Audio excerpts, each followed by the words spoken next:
guys, Andrea Strange, Public Outreach Coordinator for Warren County Stormwater, back again with Matt Powell, Environmental Manager with the City of Bowling Green, who has no idea what to do with his hands as we start one of these videos. That's why mine are always here. So today we are at the Church Karst Window, somewhere off Elrod Road in Warren County. Alright, so when we say karst window, that's not a term that everybody uses every day, but what that is we're in an area that directly lies above a cave passage that many thousands of years ago collapsed as a sinkhole. Because there's such a strong current of water flowing through that particular passage, all of the stuff that fell down eventually got washed away down through the cave system. So what's left is that sinkhole that fell in, but all the stuff removed, so now we have a window into the cave system. We can see both the upstream side where Lost River emerges, and then all the way down to the downstream side where Lost River goes away. This is a pretty fascinating place, and it's really indicative of the kinds of things that are come with the geology and the geologic structure that we have here in Warren County. We'll walk you over and show you this thing from the top, and then we'll eventually kind of work our way down to the bottom and show all of it to you, but all kinds of neat things here. The history goes back to the Native Americans. We don't know exactly when, but we know that the Native Americans were the first people to enter Church Karst Window. We found all kinds of flint artifacts around the area, and those artifacts are probably the result of those folks using the exposed St. Louis limestone here, which has a chert layer or chert nodules in it. They can fashion those artifacts and those tools out of those chert nodules. And then there's an actual chert layer, the Cordon chert, which underlays the very bottom of this cave where they could have captured that material and brought it to use. When this cave was mapped, the property was owned by the Church family, and that's how it got the name Church Karst Window. And beginning with that history all the way back with the Native Americans utilizing the resources here, in their case they were using the chert to fashion tools. There was also historically the Lost River here was used for irrigation water by the Borden Dairy Farm.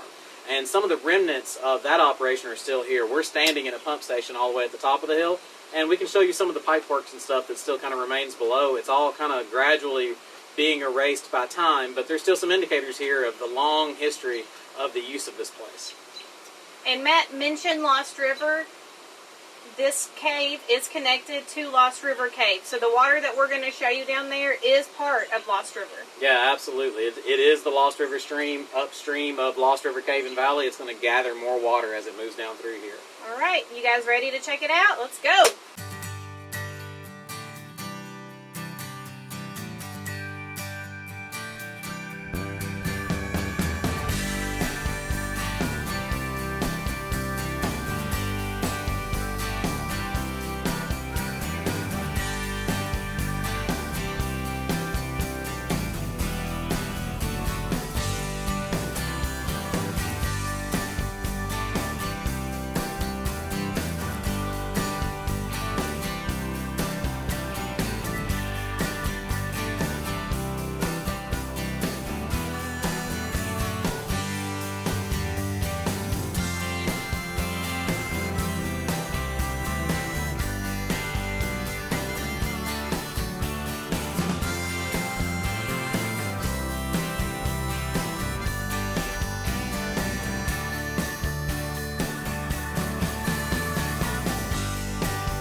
Yesterday, so the water's moving fast and it's a little higher than normal as well. Church Karst Window was, or not just the window, but the entire cave behind us was mapped in 1987, and they mapped 3,127 linear feet. So that number of feet is what is navigable, where we could actually go inside and travel. Right. But we leave that to the experts. A cave like this is particularly dangerous because of the water aspect.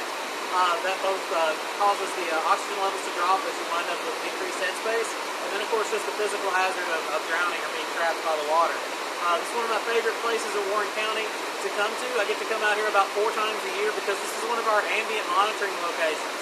The City of Bowling Green collects water samples here that we then compare to water samples that we take at other locations, so that we can kind of determine what sort of an impact that our community has had on these groundwater resources as it's moving through our community.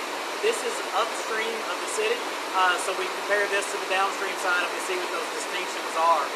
One last thing we'll do before we leave is I did bring the proper headgear and some illumination, so we'll take a look up into the entrance of the passage and just give you an indicator of what that looks like. Okay, so here we are at the upstream actual passageway for Church Karst Window. This is the very beginning of the portion of the cave that didn't collapse during this ancient sinkhole collapse. And we can look back up in and see the stream as it comes down through. So we're just using a couple of thousand lumens from my headlamps to take a look. But there is the cave passage upstream of where the actual collapse occurred. And even though we had all of that tremendous rain yesterday, well over an inch, you can see that the water here is already pretty clear due to the processes by which it flows down through the cave stream and gets down here. Very, very, very important that we look out for these stormwater resources, because people can have a tremendous impact on what this water looks like as it carries down pollutants that we leave around down into these cave systems.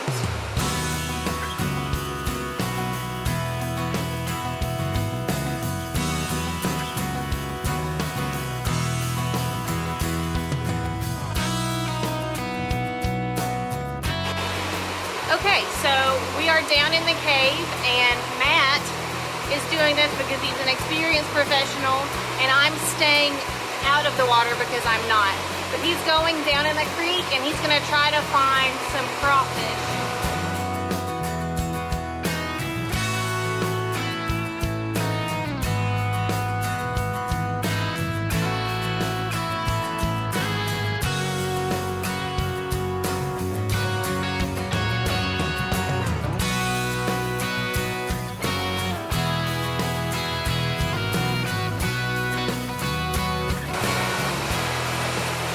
Found some crayfish, a nice big healthy one, super gorgeous little guy, and very angry, but not colorless. There are colorless crayfish in this cave system, which is why I wanted to take a peek and see if I could find one.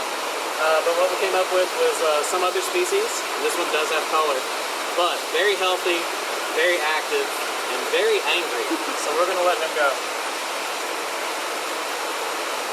Here he went. Now he lives down there.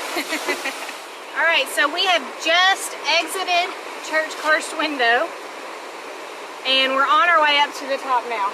Yep. This place is absolutely fantastic. We wish it was open to the public or something like it, but we felt like it was important for you guys to see exactly how it is that our surface water and groundwater here are so directly interconnected, and how what we do at the top has an immediate impact on what happens underneath. And once there's a pollutant or a piece of trash or something floating around down here, there's very little that we can do to remove it. Yep. And this is one of the precious natural resources that make Bowling Green what it is. So hope you learned something today, and hopefully you thought it was a cool video. Thanks, guys.